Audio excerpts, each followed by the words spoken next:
I'm Tim Ventura, and we're joined today by Dr. Mark Rodeghier, the President and Scientific Director of the J. Allen Hynek Center for UFO Studies. His work in the UFO field began with CUFOS in 1974, and he's done research and investigation across a wide variety of areas, including vehicle interference cases, physical trace events, abduction cases, the CUFOS investigation of the Roswell crash, and much more. His UFO-related publications include numerous articles for IUR and the Journal of UFO Studies, and the monograph UFO Reports involving vehicle interference. Mark works professionally as a consultant in statistical analysis and data analytics and has taught numerous workshops on a variety of statistical techniques, authored or co-authored 2 books on stats and survey research, and has been the principal statistician for more than 80 papers in clinical research, with a recent focus on sickle cell disease. Mark has a BS in astrophysics from Indiana University, along with master's and PhD degrees from the University of Illinois at Chicago in sociology. So Mark, welcome. It is a true pleasure and honor to have you with me today, sir. Tim, I thank you very much for inviting me, and I really appreciate the opportunity to have a conversation with you and all those tuning in. Well, the work that you are doing at CUFOS is super important, and it has been going on for a very long time. You have been one of those community centers. And again, this goes back to J. Allen Hynek in the 70s. And if it's okay, as a bit of an aside, I got kind of re-involved with CUFOS. I didn't realize it was still in existence. I did some study on Dr. Friedwart Winterberg this summer, and I saw letters between him and a number of top scientists, as well as J. Allen Hynek and CUFOS. And so when I saw you online in an email chain, I was like, oh my God, they're still here. I have to learn more. So thank you. Mm-hmm. Thank you. So you have been with CUFOS since 1974. You've been the president since 1986, and you're heir to one of the greatest legacies of all time in UFO history, that of Dr. J. Allen Hynek. I think any book on UFOs that is worth reading mentions his work, and you are the heir apparent, I guess. You're the president of the organization he founded. There is so much history here, so I want to start out by asking if you can give us kind of a bird's eye view of what CUFOS is and how you got involved. CUFOS is still essentially what Dr. Hynek tried to make it back when he founded it in late 73 and into 74. He wanted it to be a scientific research institute, a think tank, small, no membership, never had membership, as in the public, publish the best information possible on the subject, have the most comprehensive archives on the subject, bring together serious people who were academics, professionals, and so forth, who could make an actual contribution to the study of the topic, whether research, investigation, or what have you. And generally, given the lack of resources over the years and the struggles we've gone through, we've been very true to that. We've had a low profile for years for a variety of reasons, which is why you weren't aware we were still around. One reason is because of resources and things. We had to discontinue publishing the International UFO Report, or IUR, back in 2011. Okay. And also the Journal of UFO Studies. That we discontinued, not just because of costs. There was this fallow period, which we'll talk some more about UFO history, but just in terms of CUFOS and the subject, there was a fallow period from the early years of this century until, when else? December 2017, when there were not as many professionals doing high-level work that could get published in a scientific journal. And so it turned out that we were struggling to have enough quality papers, and we weren't going to publish without that. Now, of course, we have several journals that are, Limina is one, and so forth, and of course, the Journal of Scientific Exploration I've always been involved with, and I've been an editor, associate editor for them for years, and they've continued to publish papers. But in any case, there's a roundabout, long-winded answer to what CUFOS is about and what we try to accomplish. Well, people need to pay attention to CUFOS because you guys are doing the science. It is, again, it's a community center, right? You functioned as a publisher and a clearinghouse for valid scientific information, but that just helps to reinforce and highlight the point that you're doing serious, credible work, you know? And UFOs have been in the media and will continue to be in the media, you know, in terms of cultural mythology and validation for people's experiences. You can't turn on the TV without seeing an episode of Ancient Aliens or a show about abductions, you know, and those have their own value in terms of cultural reinforcement. But in terms of actually moving the science forward, that's what CUFOS is all about, right? That's true, as much as possible. You know, that was Dr. Hynek's goal for the organization after Blue Book closed, and we'll talk about, you know, why he founded CUFOS specifically. But yeah, we published, for example, the famous coin case in 1973, the helicopter, the National Guard helicopter that was affected by a greenish UFO passing in front of it. CUFOS investigated that and published a monograph on it. The famous Delphos trace case with the material that came off the UFO that fell on the soil, that made the soil hydrophobic, and also would numb your hand if you touched it. We led the investigation of that case, along with Ted Phillips, the famous trace investigator. So, you know, CUFOS has done, you know, many things over the years because we've been around for so long. And we also have the largest electronic database of sightings, UFOCat.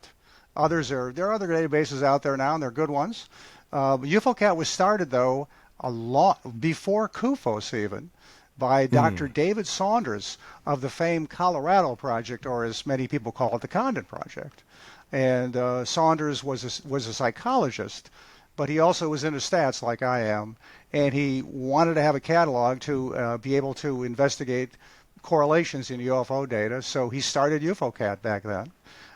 His mentee, Dr. Donald Johnson, is still maintaining UFOCat for us after all these years. Don's a psychologist as well. And UFOCat's available to the public, and many people have used it over the years. So, you know, there's just a few more things that, yeah, we try to accomplish. I think that some people have said CUFOS is a legacy organization, along with the earlier groups, APRO, NICAP. MUFON's still around, NAPRO and NICAP are gone, and that's true. You know, there's a whole history of the subject, which many people know, but not everyone, and that's why I appreciate the chance to talk more about it here. Oh, absolutely. Well, let me get into J. Allen Hynek a little bit for folks who might not be familiar with him. He was an astronomer, professor, and scientific advisor to Project Sign, Project Grudge, Project Blue Book, and what I have always heard is that he started as a skeptic and became a believer over time. And I've heard that kind of made him notable, right? Like a lot of people either stick in one camp or another, but from what I understand, he started out saying, I don't know if there's anything here, and the more he researched, he came to say, yes, there's a smoking gun. Yes, that's true. In fact, he was so much of a skeptic in his early days and vacillated over the years that when I first got involved, and before that, there was still a lingering doubt, to believe it or not, as to exactly how committed he was to the topic, even though he published his book, The UFO Experience, in 1972. But as far as getting involved, the thing is, he got involved strictly because it was going to be a supplement to his income. The folks at the Project Sign were looking around for someone who could help them evaluate UFO cases and see whether there were astronomical explanations. And so they looked around locally, and he was a professor at Ohio State, and so he was available. He said yes. It was almost a lark, and certainly he was extremely skeptical, and in later years he freely admitted he was too skeptical and was willing to classify things that were astronomical that really probably weren't. And so he did his job and then left the Air Force Consulting for a few years because Sign turned into Grudge, which is a perfect, of course, name for it because it was basically had a grudge against UFOs. And but he was brought back when things were revitalized with Blue Book. And then, of course, began to take on a major role and did the things and began to particularly reevaluate it. But even before that, he'd had some second thoughts. He continued to follow the subject, and his famous phrase of his case classifications, nocturnal lights, close encounters of the first and second, so forth kind. Nocturnal meandering lights. He came up with the beginnings of his phrase because he was very good at coining terms. He came up with that when he gave a presentation, wrote a paper about this, and said that there are these things that people are seeing that are light balls, light forms that really aren't easily explainable, and presented this to an astronomical meeting. And so he was gradually moving. It was really gradually. He was a guy. Vacillation is a good word. He would move in one direction, then move backwards, which is what confused people. Because most people, when they have a change they begin to change about what their feelings on a topic. It doesn't have to be in science. It can be in politics. They steadily march right in one direction, or they go this far and stop. But he was, kind of back and forth. But in any case, his thinking was evolving, and then when he got heavily involved and stayed that way with the early days of Blue Book and right on to the end in 1969, certainly over time, as he saw the data, the cases, he did his own investigations, of course, like going out to the Socorro case in 1964. He did realize, yes, there's a mystery here. Yes, the Air Force is completely screwing this up. He also, of course, was one of the attendees at the famous Robertson panel meeting, where he realized soon on that the UFOs weren't going to get a fair hearing there. And so finally, of course, by the 60s, and Jacques Vallée helped when Vallée came to Northwestern and was a student there, and he worked with his Invisible College that Alan had, and Vallée was a part of it, though not yet a professor. He had evolved enough that he was being very vocal about things by the late 60s and openly criticizing the Air Force and so forth, and had his hopes up with the Colorado project, which of course dashed many people's hopes back then, and Blue Book closed. And then we'll talk about that. It was on to the next phase of Hynek's, UFO career. Well, so CUFOS emerged after the 1968 Condon Report, right? And then Blue Book ended in 1969. Right. And both of these government efforts were ultimately very critical of the UFO phenomena. So when we spoke earlier, and this goes back a couple of weeks, you had said that there were similarities between today and the 1970s that were kind of a result of these reports, right? Yes. I was just entering the field, but I, of course, talked to people about it, and I had a sense about it, and talked not just to Alan, but to others. There were great people involved during the Blue Book days, like James MacDonald, or overseas in France, Amy Michel, and so forth. But many scientists and professionals were not willing to go public, not just because of the stigma attached to the subject, but because there was this Blue Book project, and then there was the Colorado project, and let's just see what happens, and so forth. Once the government got out of the UFO business in 1969, the field was open. Yeah, there was still this incredible stigma there, but it wasn't like, well, the government's not doing anything, so we can get, we collectively can get more involved. And so people began to do that of all time. Bruce Maccabee, the great physicist who died, a few months ago, got involved in that same period. It also turned out age-wise, that was a good time, like with myself, to get involved. Bruce is a little older than me, but a lot of people came out of the 60s and young people and got invigorated about it like I did. And so, yes, the 70s were the other height of serious interest and focus and work on the UFO subject. It isn't that things didn't go on in the 80s and 90s and so forth, but I can tell you that, it was incredibly exciting to go to the center and talk to these people and see the people involved, whether they were professionals or, not. There was an attitude that, we think we can we can make a difference. We can learn things here. Little did we know that, you know, the struggle has been this long. You know, here we are now in 2025, and many great things have happened, and, you know, on all fronts, and we, you know, good studies have been done, and now we have Arrow with the U.S. government and so forth. And but in the 70s, it was a efflorescence of serious UFO interest, which got me. I was already hooked, but it got me even more hooked on staying in the subject. The Office of Director of National Intelligence in 2021 published an open statement saying UFOs are real and they may pose a serious risk to flight safety, right? So we have finally an admission by the government. We have some evidence there, you know? But one of the things that I see as an issue is these sightings, these events tend to be rare in occurrence, and it's even more rare to get any kind of data on them. And the community keeps churning along, right? And I think that helps to turn people off to that. That, again, this is one of the reasons that I'm so excited about the science you're doing. You know, you guys are trying to keep it real, right? And keep it focused on what matters. You talked about the 1970s, people like Bruce Maccabee. They kept a fairly low profile. They just did the work, right? And that's what you've been doing this whole time, is doing the work. So right. The you know, another of my colleagues, speaking of doing the work, and on the center board, Eddie Bullard, the folklorist, who some people listening will know about. You know, Eddie is the premier authority on abduction cases in terms of patterns in the data. Eddie may never have interviewed an abductee. So he's a typical folklorist.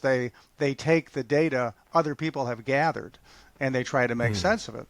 And Eddie has published a couple of extensive monographs and many papers, including a couple in the Journal of UFO Studies, on trying to make sense of this. You know, he's essentially the fellow that came up with the pattern that people talk about in abduction cases, from the how they begin, the entry into the UFO, what happens next, and what he did was, sure, you could read about this in Hopkins' books and so forth, but Eddie looked at the cases from all sources and said, yeah, there really is a pattern here, and including the odd one of being given a display after the examination is over, and you know, with the display usually being some kind of horrible ecological disaster or nuclear war or something.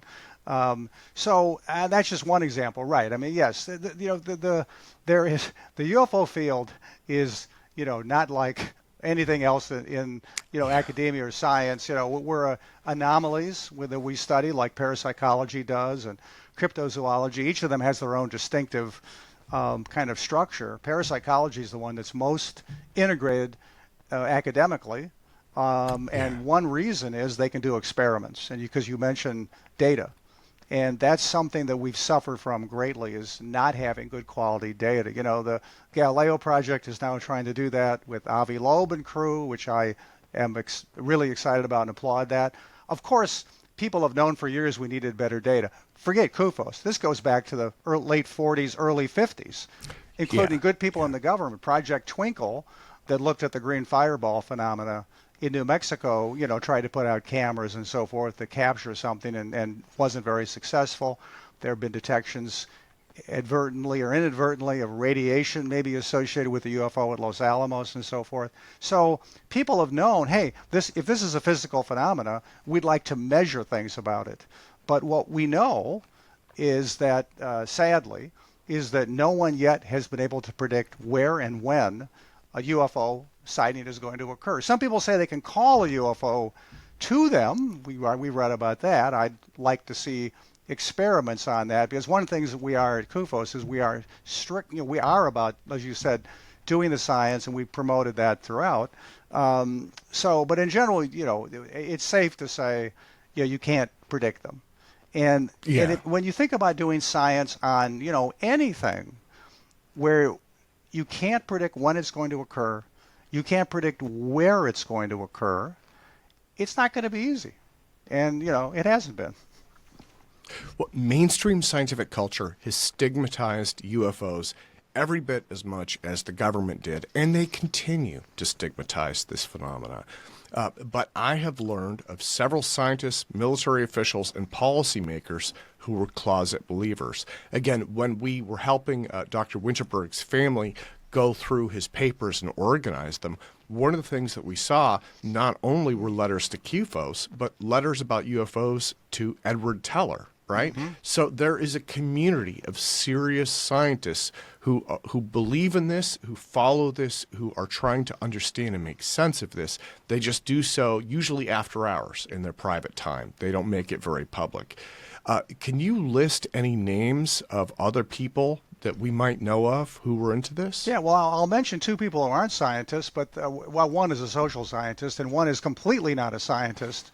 The first one is the former General Secretary of the United Nations, U Thant, from Thailand. So for the younger group listening, just go to Wikipedia and look him up. And he was fascinated by UFOs. After he left the UN, he contacted Hynek and came to Evanston, because on a trip to Chicago, he came to Evanston and wanted to talk about UFOs for hours about it. So you can't get much higher, world politically than the former Secretary General of the UN, right? Number two, Margaret Mead, the well-known anthropologist, the Samoa study. Same thing. She came to Evanston, talked to Hynek, met him a couple other places. Really fascinated by UFOs, very open-minded about the topic. Wasn't planning to do any research or anything, but she understood. I think testimony from people could be believed. She's an anthropologist, right? She interviews people, as she did in Samoa and other places. So she believed, quote unquote, the testimony of them, or she found it to be reliable. So, there's an example. She would talk about that in interviews, but she, really, U Thant kept his interest completely private. So, yeah, there was a hidden, and still goes on now, there are still people now that there's a stigma attached, as you mentioned, even today, and there's still got to be people out there who are a little leery about getting involved, too much because of their colleagues, though, thank God, that stigma has diminished incredibly since the early days. When I got involved and before that, somebody might have a sighting. They might not even tell their family they had a sighting, let alone report it. Yeah. Right? Because they were just worried who their family might tell, or even what their family would think of them, that they had a UFO sighting. Now that's gone, almost completely. People now, if they have a sighting, they are willing to talk about it. A lot of people still don't report it. That's a whole separate issue, is what percentage of people report sightings, which is pretty small, even though it's way easier to do it now than it used to be. But in any case, there you go. Another thing that you had mentioned when we talked is that the nature of the phenomena has changed over time. And some of the things that you had mentioned were close encounter cases diminishing by about 95%. And in the 1970s, the late 70s, the phenomena became physically more distant, as well as having more sightings of triangles and boomerangs as opposed to saucers. Can you elaborate a bit on that for me? Sure. One of the advantages of being at the center is that when Hynek was around, less so after he was gone naturally, but when he was around, it was the center of the UFO universe in terms of getting information too. Not just people visiting, which they did, but all information flowed right, to Hynek, of course. So we were very up to date on trends in case sightings, and we got all the magazines. We talked to people, and I will admit I haven't written about this, and I'm not speaking immodestly. I'm just telling you the truth. That in the early '80s, I was talking to one of the other folks there, and I said, have you noticed that? Actually, here's the way I put it.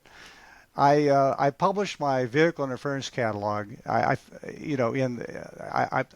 stopped collecting data in '78. We published it in '81, but it takes a while to put it together and write it, particularly in the days when I used a typewriter to write it and put it together. So I said to my colleague, the minute I stopped collecting cases for my vehicle interference catalog, vehicle interference cases just dropped off the map. That's the first way I noticed it.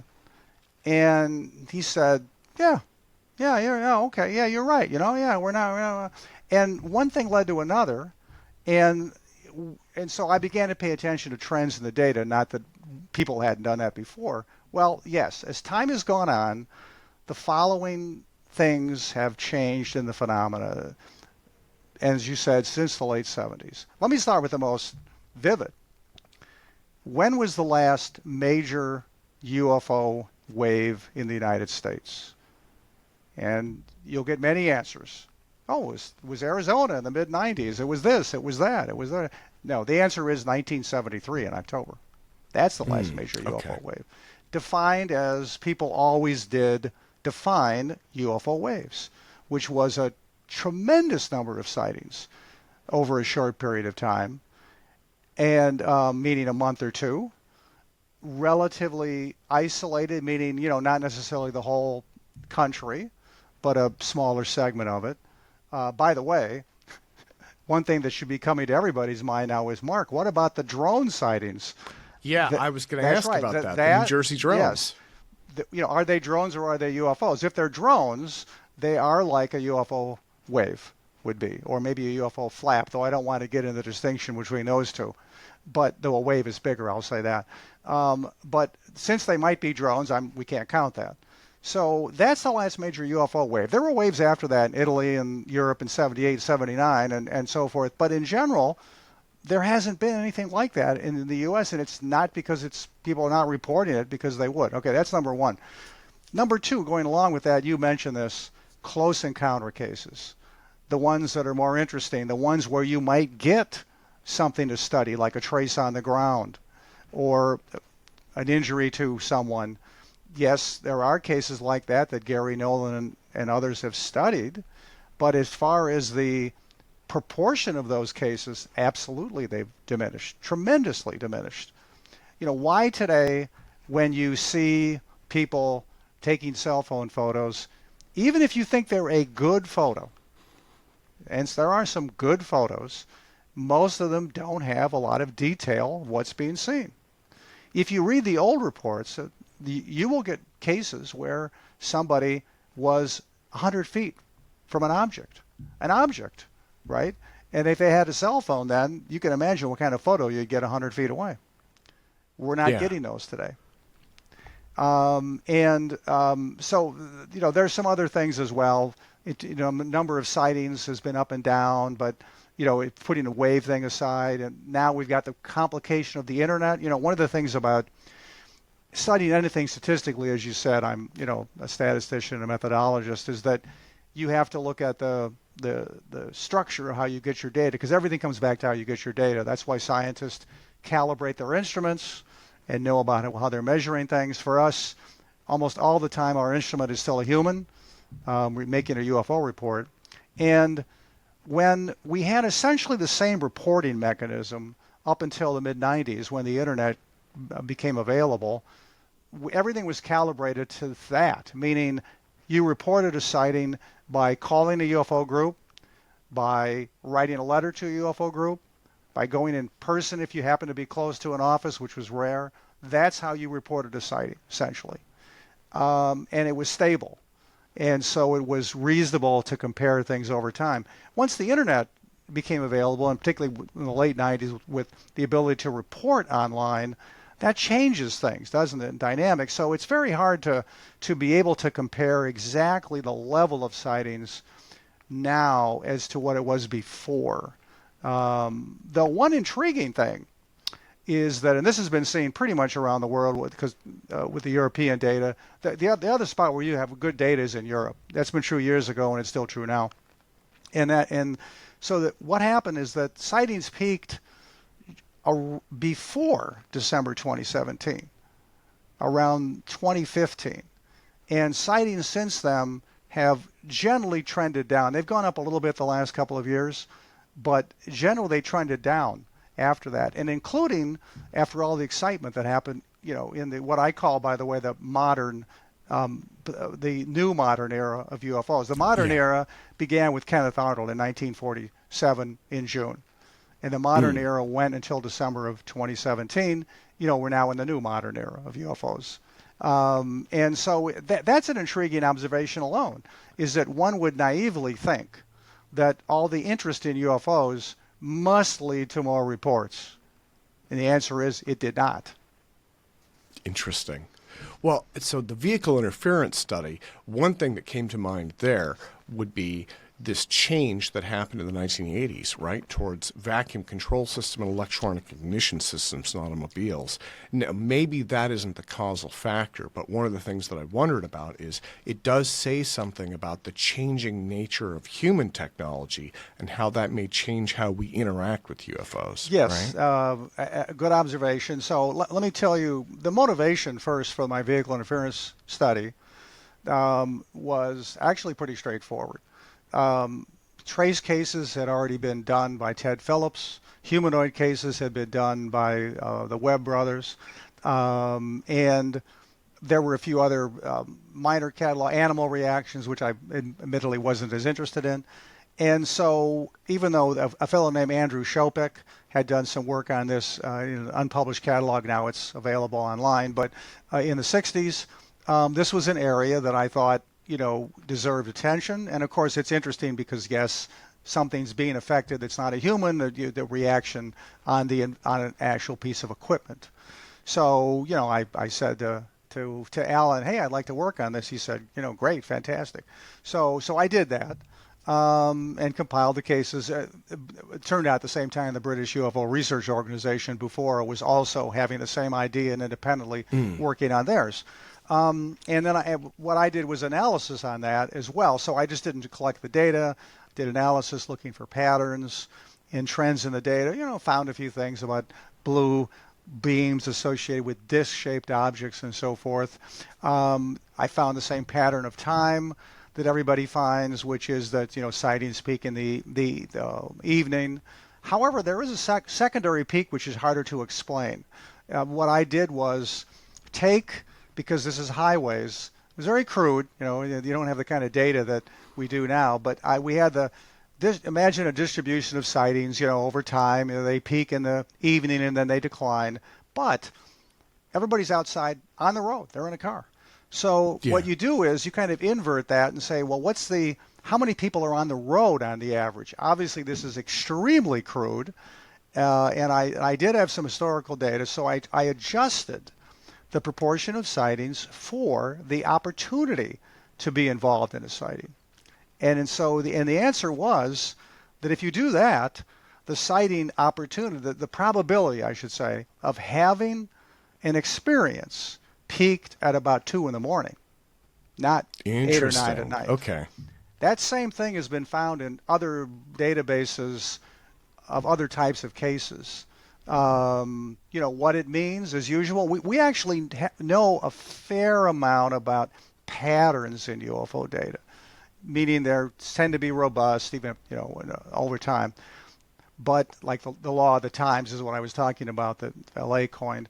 But the reason for the pattern, of course, that's the problem. We don't know the reason. Now, there was a second thing you said. I'm an older guy, so I managed to forget your other point here about vehicle interference and the. So the type of auto, that's the absolutely automobile technology changed in the 80s. Electronic ignitions, all that stuff since then. Could it have affected these cases? If yes, and the question is, if it affected it, would that mean that the only cars that were having interferences, whether it's radio or more importantly the engine, after that would be older cars, right? Older models of cars. Yeah. Right? And the answer is A, there were still cases, of course, there are still cases, every year a few, and B, no, they're not with older cars. They're with modern cars. Interesting. Okay. It's just that they're older. Now, unfortunately, I'm not an electrical engineer or a automotive engineer. So what you need is, this is a case where you need scientists to study it, but you also need engineers. And it's so difficult to recruit this. So To give you an example, and this is going to be pre-December 2017, I don't think it would make any difference, but in the, probably 2012, there was a vehicle interference case I found out about, but it wasn't, it was radio interference and cell phone interference. Cell phone interference is very common. People report that today. It happened in northern Indiana within striking distance of me in Chicago. So I drove out there, interviewed the witness out at the site. You know, the only way to truly investigate a case in depth is you have to go to the spot where it happened. That's very difficult to do, you know, and understandably, but it's really the only way to go. So I was fortunate, went out there. One of the few cases I've been able to investigate in person. All that was fine. We looked at a magnetic signature on the vehicle to see if it was affected. You have to find a test car that's all of that. We did that. I happened that one of the board members of CUFOS worked for, I will simply say, a major automotive manufacturer, one you've all heard of, and was very well connected in the company. And so he talked to everybody who he could at this company, because it was that, you know, make and model of the car, and said, hey, we'd like some assistance, you know, to look at this case. He didn't say UFOs initially. He just said, an odd experience, you know, but just, you know, not part of the job here, but just, you know, whatever. People kind of wised up as to what he was asking. No cooperation, no interest. Okay. People did not want to get involved in this thing. So, but I'll finish by saying on vehicle interference cases, it's still, a car is still a laboratory for what happened. One of the things about life in general is almost everything that happens leaves a trace of itself. A criminal grabs a knife and stabs somebody and drops the knife. There's DNA on the knife from the criminal. And we could go on and on, all the things that happen. There's always very minute traces being left. If a UFO affects a vehicle by stopping the engine, making the lights misfunction, or the radio and other electrical systems, you might think that there might be some residual effect that could be measured. You certainly should try, at least, to do that. Yeah. People, by the way, come up with theories about how cars could be affected. We're not going to go into that, but microwaves and so forth. But the key thing is there's no reason this still can't be done today. But, you know, it's not cheap to do this kind of thing. In fact, you have to take the actual car and go and put it in a laboratory. And how many people are like, we'll give you a loaner for a month? You know, and so we've never been in a position at CUFOS or anybody I've worked with to do something like this, but I still, you know, would like to see that as there's a research opportunity for someone. Well, another study, I want to jump right into this one. This one is, I think, incredibly important. I think it's going to grow in importance as, you know, again, people become more familiar and aware of the UFO phenomena, right? Again, through things like the ODNI report, and it's taken more seriously. So you did an abduction study, and if I understand this correctly, you actually had a monitoring device in the room with abductees on this project. Can you share a bit about that for us? I actually did two studies, and I do want to talk about the first one because they're totally different, but they're both valuable. Okay. So as most people listening know, in the 80s and 90s, abductions were all the rage. Meaning studying abductions were all the rage, and people were reporting abductions. We were no different at CUFOS. We got involved, and I got involved, and I led what we call the CUFOS Abduction Project, which was to test extensively the psychological and sociological characteristics of people who could honestly be classified as abductees, and let me make this distinction. I also at the famous MIT conference that was organized by David Pritchard and John Mack. You know, I gave the opening substantive talk on who's an abductee, and here are the factors that you have to meet. Everybody respects people who have experiences, whatever they wanted, however they want to define it. I respect that. They can call themselves what they want, and their experience is, as they say, authentic and valid for them. But we know what an abduction is. Or let me start differently. When you're studying something, social science or science, you have to define what you're studying. Yeah, you have to bracket it as well. That's right. And so, bracket's a good word. So I said, both for us and for other groups I was working with, and like at the conference, I said, we have to be clear on what we're studying. Because if you don't do that, you are really mixing apples and oranges. In the McNally's book on abductions, the woman who's a professor at Harvard, I believe, who wrote a book on abductions in the mid to late 90s and said, yeah, these are explanations for it. I've talked to a lot of these people. I've studied lots of these people.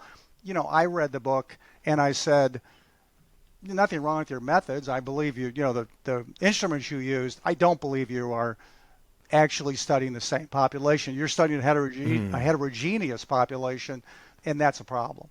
So we selected a group of people who met criteria for what everybody would say, okay, that person is an abductee or experiencer, as they say today.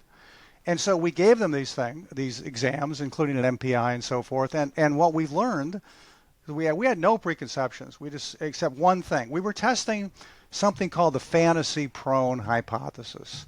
One of the leading theories is that these people are fantasy-prone, and that's just what it sounds like. They can spontaneously fantasize about experiences they're having, maybe experiences that they didn't even have, and embellish and elaborate honestly, but it turns into an abduction. And several psychologists wrote about this, and other ufologists as well. And we said, well, it's fine. Maybe let's test it. So, of course, we use the fantasy-prone instrument as well. And long story short, we found that there was essentially our sample of only 27 people, because we had to find this, and they had to be willing to do this, and they had to be, willing to work with us and all this and be anonymous and so forth. We could bifurcate the sample into two groups. One group was normal, as could be, on every possible measure, including the fantasy proneness. They simply were normal, and they reported these abduction experiences. The second group was not abnormal. They weren't seriously misfunctioning or dysfunctioning in their daily lives. I will say that a few people we tried to recruit were in fact having serious problems, and I worked with a psychologist, and we referred them to people after that. So, but because they wouldn't have been even candidates for the study. But the other group did have a slightly higher fantasy-prone score, not super high, and they also had some other tendencies for disassociation and so forth. Nothing that really stood out to us as would lead you to think they would have this experience. But even if you said, okay, fine, we almost split half and half. Okay, fine, this group over here, we don't think they're having real experiences. Fine. But this group over here, this is social science and psychology, not physical science. All we can tell you is this: there's nothing about them that says that their experience isn't real.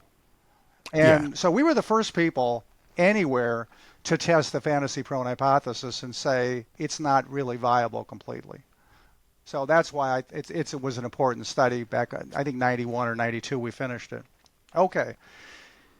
After that, as I said earlier in our conversation, people have always known the UFO phenomena appears to be a physical phenomena.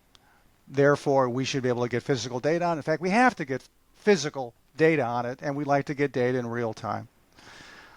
And so we sat around and thought about it. And because this is a big project, we worked with a couple of other UFO groups, MUFON and the Fund for UFO Research, and said, yes, we want to design a study, because this is still abductions. How can we get data on UFOs? Well, we didn't have $6 million or whatever that the Galileo Project has to develop their technology. We didn't have all the technology we have today to go out in the field and try to measure UFOs in real time, which is fantastic.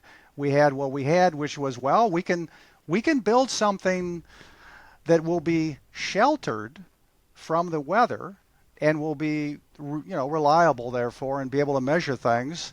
And so, yes, and again, we were not the only ones. David Jacobs tried this with video cameras in people's bedrooms, and they said that the video camera got turned off. Often the witness, when turned it off before an experience happened, as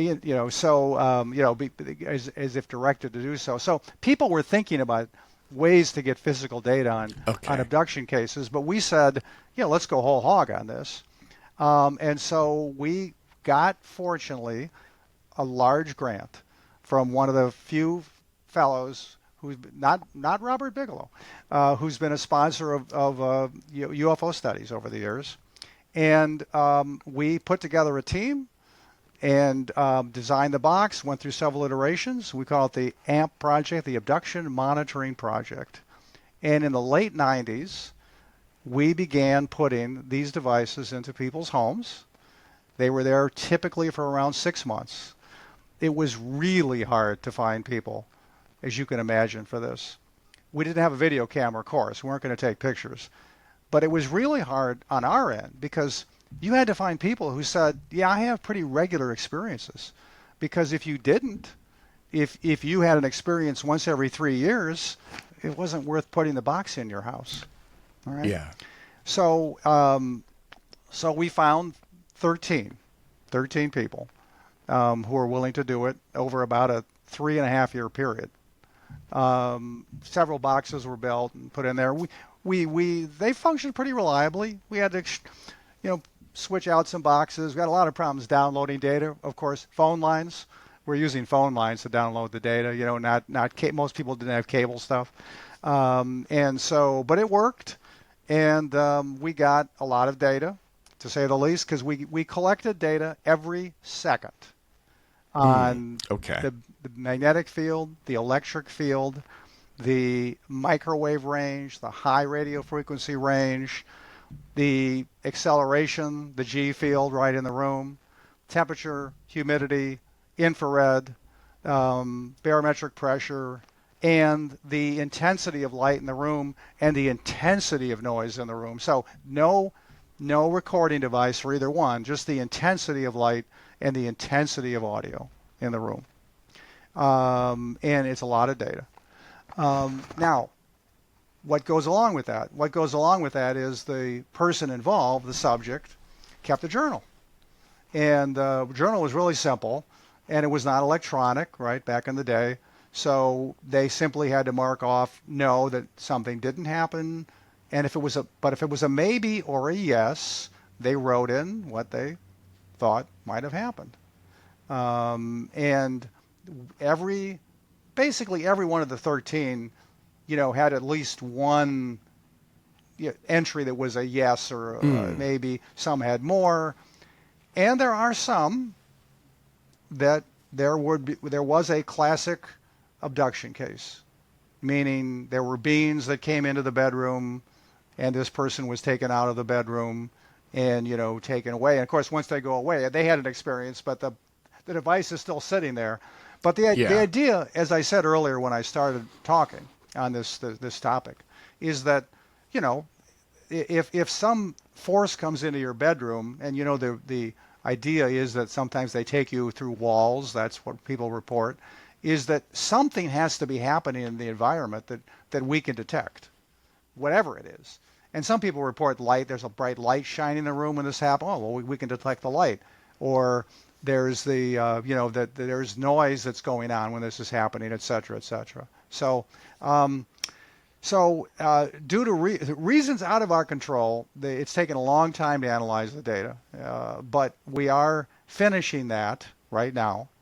I can't reveal, because for various reasons, what we're finding, but I will tell you it will be intriguing what we're finding.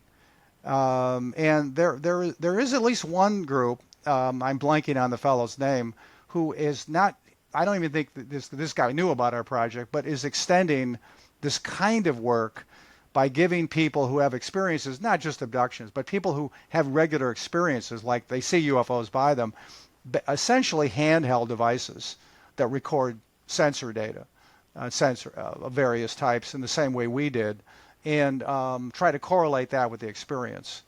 So we're hoping that later this year we'll be able to publish this finally. And yeah, I mean, this is exactly the kind of work that the UFO field needs. And and again, other people are trying to do it in various ways, and most of the people trying to do this now are going out in the field with cameras, right, and other things, and trying to the Vasco project and so forth, ExoPro with Beatrice Villarreal, trying to measure real-time data on UFOs, and that's the key in anything in science.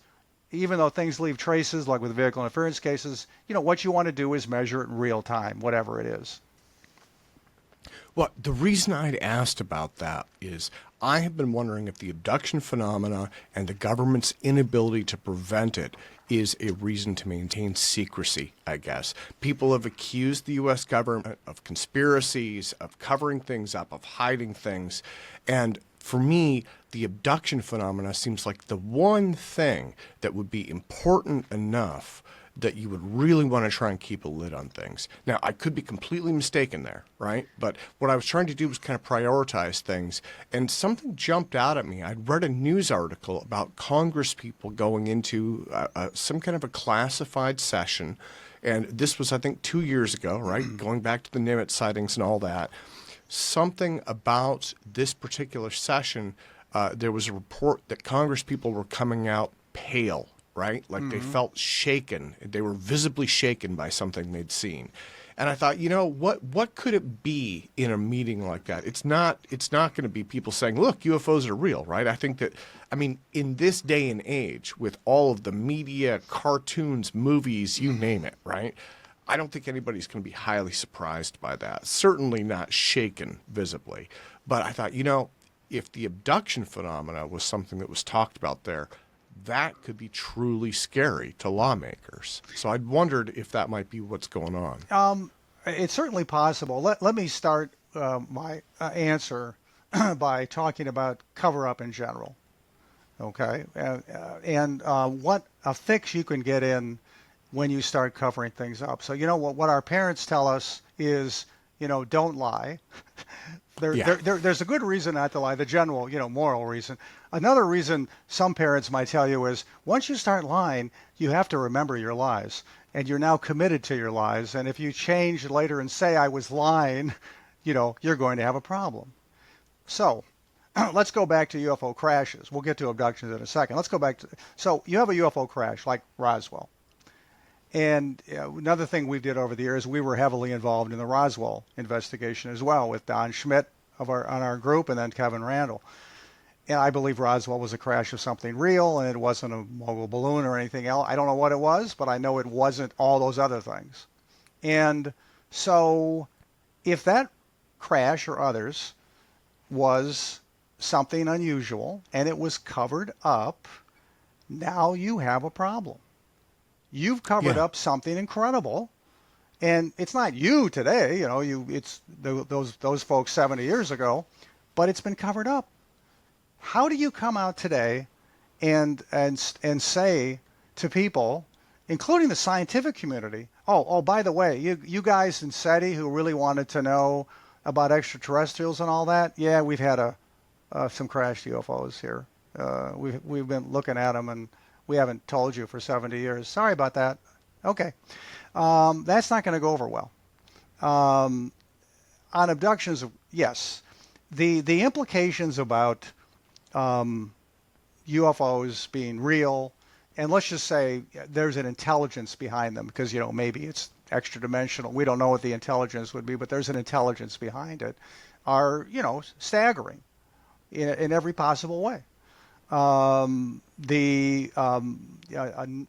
of my colleagues over the years, and somebody that I worked with years ago when he was in Chicago, was Alex Wendt, professor of political science at Ohio State now. He was at the U of C back in the 90s when he got involved at the center.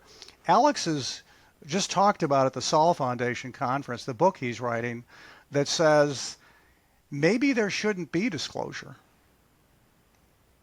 because of the implications. which is what you're getting at, Tim, with your comment, and what, maybe those pale-faced congressmen and women coming out may have been faced with. And and yes, it is disconcerting. I will say I'm not as worried about religions as some people are. There have been surveys done about this that show, I think, that most religions can handle it, and I actually think most people can. But certainly, if all of a sudden we make an announcement without a landing, without contact, right? We simply say, yeah, some of these UFOs really appear to be intelligently directed. Everything that people like myself have been studying for all this time is now on the table. And that includes potentially abduction cases. Well, and if I could jump in there really quick, again, this goes back to what I learned about Winterberg, which reminded me of things I'd seen at a much younger age. The volume, the depth, the quality of research that has been done in ufology has been absolutely remarkable. Winterberg had books of sightings, and it was just thousands of sightings. You turn the page, and they were all broken down and categorized, right? It was all typewritten. This stuff went back to God knows when. I mean, the 40s or 50s. And just looking at this, that plus all of the magazines, plus all of the scientific papers by dozens or hundreds of different authors all over the world, right? He was corresponding with different UFO specialist organizations all over the world. I mean, for me, it was amazing to realize there was not just interest, but serious scientific research that was done. And I think that it is there waiting in the wings to be rediscovered. We have a new generation of people now who are looking for that data. So it's out there, right? CUFOS is one of those places they should go. Yeah, we have, of course, our website has, lots of that kind of stuff on it. Absolutely. Yeah, and I mean, there were always people doing good work, like Winterberg and others. And, the Invisible College, as it were. Yeah. They couldn't publish it in scientific journals, right? The scientific journals back then simply would not take papers that were not anti-UFO.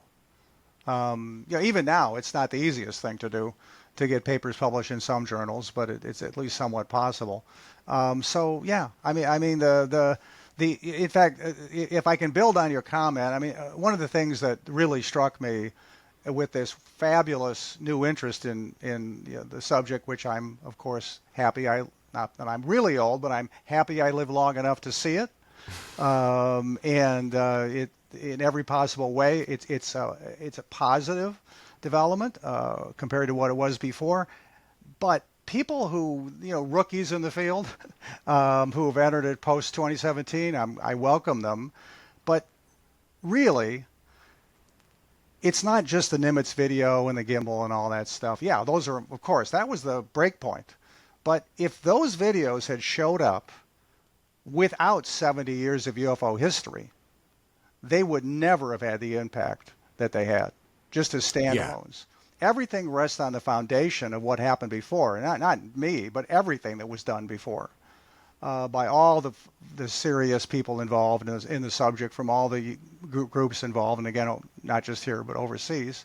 That's the superstructure that undergirds what's happening now, and that's fantastic. It means the work that was done has led to assist what's happening. And like you said, yeah, there's research to go back to. I mean, here's a throwaway thing on research that I've always been intrigued by, and if it turned out to be true, it would be another finding that one would go, So let me start in parapsychology with this. So is there an effect of time of day on one's ability to remote view or to do other parapsychological tasks like a Gans field and so forth? In other words, does it make any difference? You always could say, what does it make any difference in time of year, right? But we'll go with time of day. The answer is, it might. There seems to be a small but subtle peak inability around, I think it's 13, 14, or 15 hours, like in the afternoon. There's been disagreement statistically.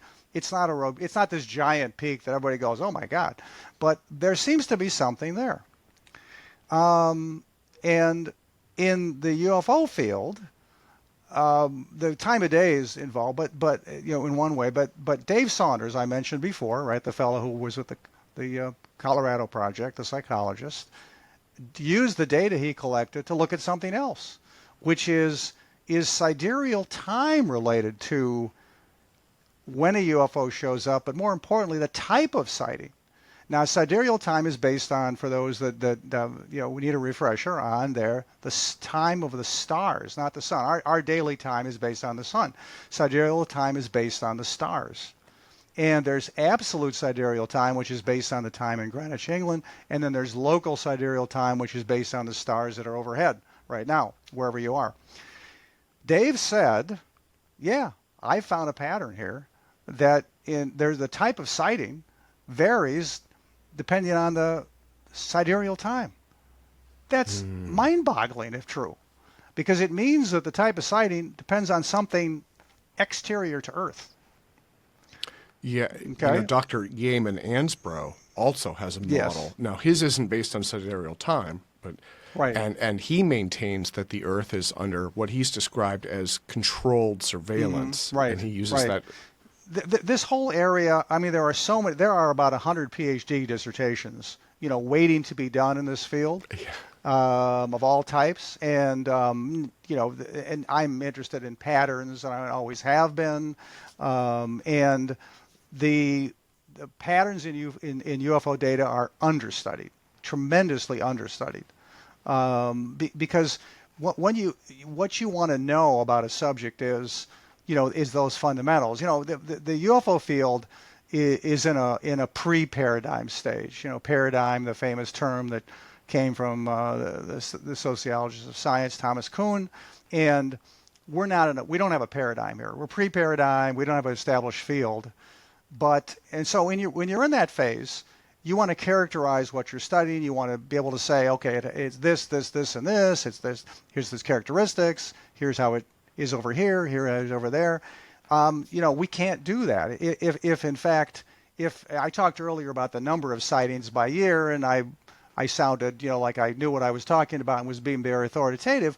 But if you said to anybody in the field right now, well, okay, where's the definitive answer to how many UFOs are seen, in the last 10 years by year in the United States? How do you answer that? Well, the answer, you can, just by asking the question, you can see the problem answering it, right? There's no official source. There was an official source in the 50s and 60s. It was Project Blue Book. And we go back to Project Blue Book. Civilian sightings pretty well matched the Blue Book trends back then, but there was this official source. And when people talk about the number of sightings and the trends back in those days, they understandably and correctly go to Blue Book. Now there's lots of sources, maybe almost too many, right? But because of that, I can't answer that most fundamental question about the topic I'm most interested in, which is, how many sightings there are every year. Maybe Arrow will save us from that and publish some good data, though I have some doubts about that. Well, Mark, on that note, we have covered so much ground today. And actually, I'm going to invite you back on in the future at some point when you have time to talk more about it, because you have such an incredible wealth and depth of information and experience on this topic. It's absolutely amazing. It's been such a pleasure and honor to have you on. Let me thank you so much for your time today. And I want to close by asking, what is coming up for you in the first part of this year? You've said that you are just wrapping up the abduction study, and so that's something that we can look forward to. Do you have anything else on your plate? Well, I'm working, editing with a couple of my colleagues here at CUFOS, a book that's mostly written by Michael Swords, one of our board members, and many of you will know the name, who wrote the book on UFOs and government with Robert Powell et al., and Eddie Bullard, who I mentioned before. And it's a compendium on the UFO phenomena to characterize the UFO phenomena for those new to the field. You know, so for people new to the field, and I mean the phenomena, not the history. It's like, if you want to know what we mean by UFOs and these types of cases, here are exemplars of all of that. So that's one publication that we're working on semi-feverishly. Number two, related to cases, you know, what I didn't mention earlier about CUFOS is that we also have the largest paper collection of cases in extant. And AFU in Sweden, who's been collecting cases from everywhere, may be ahead of us at this point in cases from everywhere, but we certainly have the largest general collection. And we've scanned 75% of them. And we want to put that online.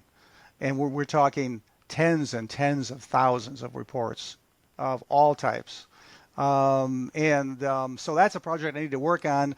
We need programming resources for that. So anybody listening, if you'd like to help us, you know, contact me at the center. So those are two things coming up this year. Wonderful. Mark, let me thank you again so much for your time today, sir.